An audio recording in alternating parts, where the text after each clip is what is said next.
song was a song that I wrote myself. Naomi Blount has always had music in her life. When I was just a young child. My mother, she would just play gospel music all the time. My father said, you know, that girl might be able to play a piano. And I was 8, and I never forget, I saw this big truck outside that said piano on the side, and that was my birthday gift. When she was a girl, people thought Blount could be Philadelphia's next star.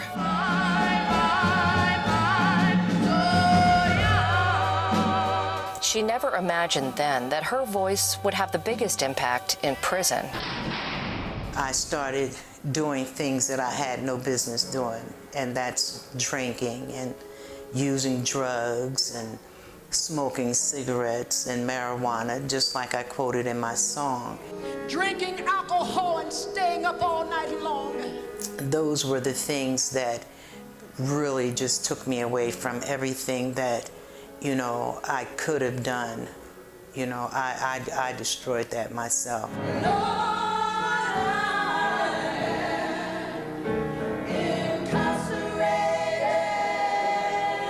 Blount was incarcerated at the state prison for women in Muncie, Pennsylvania. Even though her parents brought her up right, she turned to drugs and alcohol. She was involved in a fight where a man died, and she was sentenced to prison for life. And it breaks my heart. Even when I think about it now, like, it just hurts me.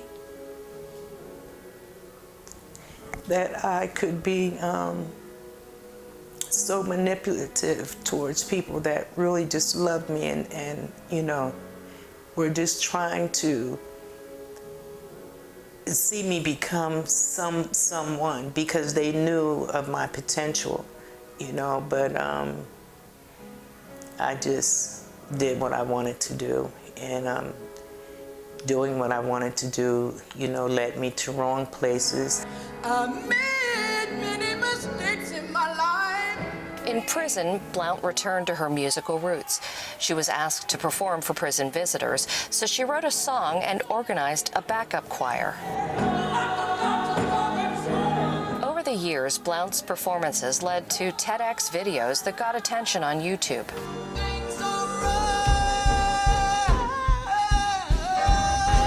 Blount had accepted that she would die in prison. It had been 30 years since someone had a life sentence commuted in Pennsylvania. After the state pardons board rejected her for a 5th time, she pretty much gave up. So this is your room?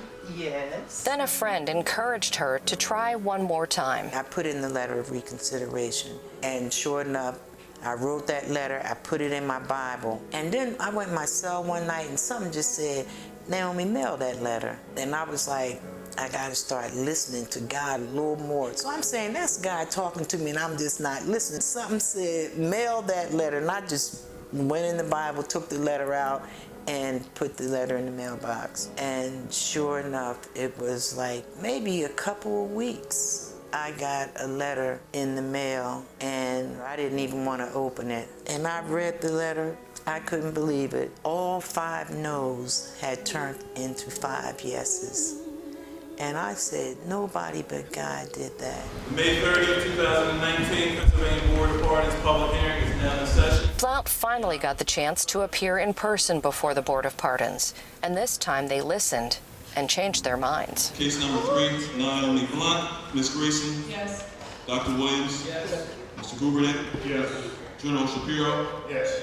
Governor? Yes. Among the family who celebrated the board's ruling was Blount's son, Eddie. He was just 10 when his mother went to prison. Now he has children and grandchildren of his own, and now his mom is able to be a part of their lives. After her commutation, Blount was released to a Philadelphia halfway house. She gives the credit for her freedom to Pennsylvania Board of Pardons Chair Lieutenant Governor John Fetterman, a criminal justice reformer. Fetterman hired her and another commuted lifer, George Trudell, to advise other Pennsylvania inmates applying for commutation and to speak out. On paper, it looks like we're Hannibal Lecters. You know what I mean? We're just crazed people that want to go around just killing everybody. They've done their time. I've been incarcerated for 27 years. My name is Stummer Nichols. I was born and raised in Philadelphia, PA. This is not my home. Today, Blount is dedicating her life to making a difference for other women in prison in Pennsylvania and proving the lieutenant governor right. Do you feel like he put you in that position too, to now do this thing that you're doing, working with other inmates? I do believe that. I'm so glad that he picked me and George, because he gives us a voice for those people that can't speak for themselves. We give them hope, you know what I mean? And we let them know that you are not forgotten. There are Naomis sitting right in prison today.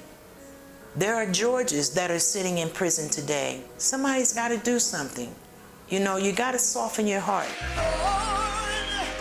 Let people repent of their sins, and once you see on paper that they have done well, let them go. Incarcerated.